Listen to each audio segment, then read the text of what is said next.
Hello everyone, I've been a painting contractor for 25 years and the goal of this channel is to help make painting at home simple. For all of you do-it-yourselfers out there looking for professional results and wanting to save some money. So thanks for watching and please like and subscribe. We want to help as many people as we can. Thanks again.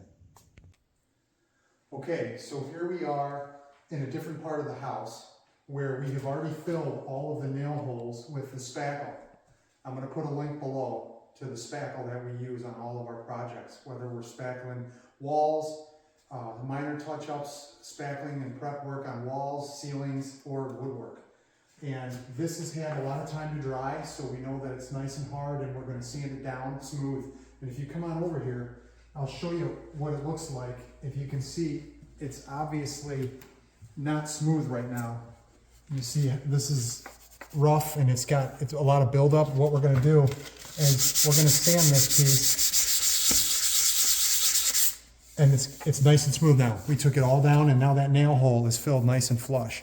The prep is the most important on any paint job, whether it's an existing house that's already been painted in the past and we have to fix things and repaint them, or if it's brand new. So what I use is we're using a piece of 150 grit sandpaper. And on the back of the paper, you'll see it says 150. You can get sandpaper of different grits in any of the box stores, any paint store, Sherwin-Williams or Benjamin Moore. And so we're using a 150 grit piece of sandpaper.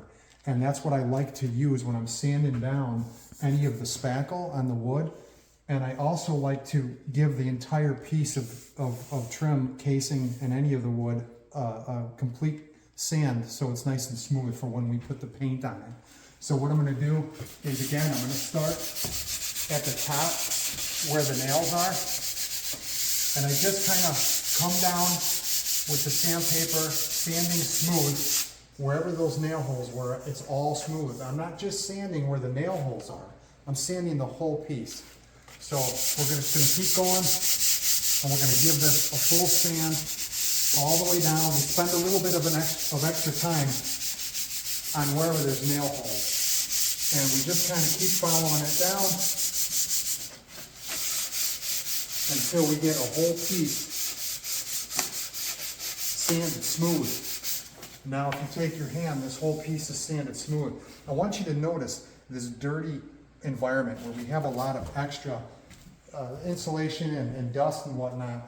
We're not concerned with vacuuming this just yet. We want to get everything sanded, then we're going to vacuum it nice and get everything ready for when we want to caulk. We need a nice clean surface to caulk on. So what we have here is a smooth piece from top to bottom. I'm going to go ahead right here as well, and I'm going to sand in between here. And we can also use a sanding sponge, and I'm going to show you that in a second. And so here what we have is we have a sanding block. You can buy these in any hardware store, box store, paint store, and on the end of it, it says F for fine. There's other blocks that have a letter M on it for medium, and then more coarse, so they get heavier and heavier with the grit.